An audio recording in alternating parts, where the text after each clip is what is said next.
வணக்கம்.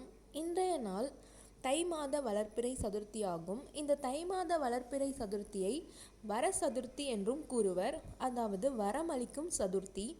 இந்த நாளில் இந்த சதுர்த்தி ஏற்படுவதற்கான புராண கதையை நாம் பார்க்கலாம் வாங்க. முன்னொரு காலத்தில் பெரும் செல்வாக்குடனான ஒரு அரசர் ஒருத்தர் இருந்திருக்காரு. அவரது பட்டத்து ராணி பேரு ரத்னாவளி. திடீர்னு ஒரு நாள் அவரது அரசு எதிரிகளால் முற்றுகையிடப்பட்டு சூறையாடப்பட்டது. அரசனும் அவனது மனைவியும் இதுக்கு பயந்து காட்டிற்கு தப்பி ஓடிட்டாங்க. காட்டில் அவங்களோட ரொம்ப துன்ப சூழ்நிலையை விளக்கணும், இந்த துன்பத்துலேருந்து நாங்கள் வெளியே வரணும், நாங்கள் நல்லா இருக்கணும் அப்படின்னு கடவுள்கிட்ட மனமுருகி பிரார்த்தனை செஞ்சுருக்காங்க அந்த ராணி ரத்னாவளி. இயல்பாகவே அந்த ராணிக்கு பக்தி ரொம்பவே அதிகம். அந்த காட்டிலேயே அவங்க வாழ்ந்துட்டு வந்துட்டு இருக்கப்ப ஒரு நாள் இறையருளால் மார்க்கண்டேய மகாமுனியை அவங்க தரிசிக்கிற வரமை பெற்றிருக்காங்க. தம்பதியராக அவங்க மார்க்கண்டேய மகாமுனியவரை தரிசிச்சிருக்காங்க.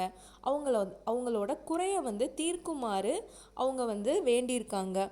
முனிவர் அவரோட ஞான திருஷ்டியால் அரசன் முற்பிறவியில் ஒரு வேடனாக பிறந்ததாகவும் சதுர்த்தி விரதத்தையும் சங்கடஹர சதுர்த்தி விரதத்தையும் விடாது அனுசரித்து வந்ததையும் பின்னால அந்த விரதத்தை செய்யாமல் கைவிட்டதையும் சொல்லியிருக்காரு.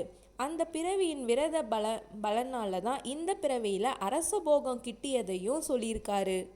இந்த மாதிரி சதுர்த்தி விரதத்தை கடைப்பிடிச்சனால கிடைச்ச அந்த அரச பதவி சதுர்த்தி விரதத்தை கடைப்பிடிக்காமல் விட்டதுனால தான் இப்போ பறிபோனதாகவும் அதனால தான் தம்பதிகளாக நீங்கள் இந்த காட்டுக்குள்ளே இருந்து கஷ்டப்படுறீங்க அப்படின்னும் சொல்லியிருக்காரு. முனிவர் சொல்லிட்டு போயிட்டாரு. முனிவர் சொன்னதை வச்சு தம்பதிகளும் இருவருமே விரதங்களை மீண்டும் கைப்பிடிக்க ஆரம்பிச்சாங்க. விநாயகர் பெருமான் அருளால் இழந்த எல்லா சொத்துக்களையும் செல்வங்களையும் மீண்டும் பெற்றாங்க அந்த அரச தம்பதியர். அந்த மாதிரி விநாயகர் விரதத்தை கடைபிடிச்சதுனால அவர் திருப்பியும் காட்டில் இருந்து போய் அரசராக செல்வ செழிப்போட வாழ்ந்து வந்தாங்க. இதுதான் இந்த தை மாத வளர்ப்பிறை சதுர்த்தியோட புராண கதை அப்படின்னு சொல்லலாம். ஸ்ரீ விநாயக பெருமானை நம்ம வழங்கினாலையும் விரதம் இருக்கிறதுனாலையும் நமக்கு எல்லாவித நல்ல பலன்களும் கிடைக்கும் அப்படிங்கிறது ஐதீகம்.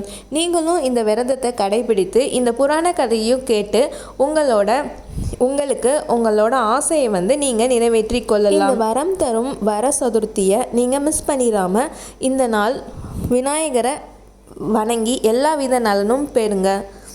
நன்றி, வணக்கம். இந்த மாதிரி நிறையா வீடியோஸுக்கு நம்ம சேனலை சப்ஸ்கிரைப் பண்ணி வச்சுக்கோங்க.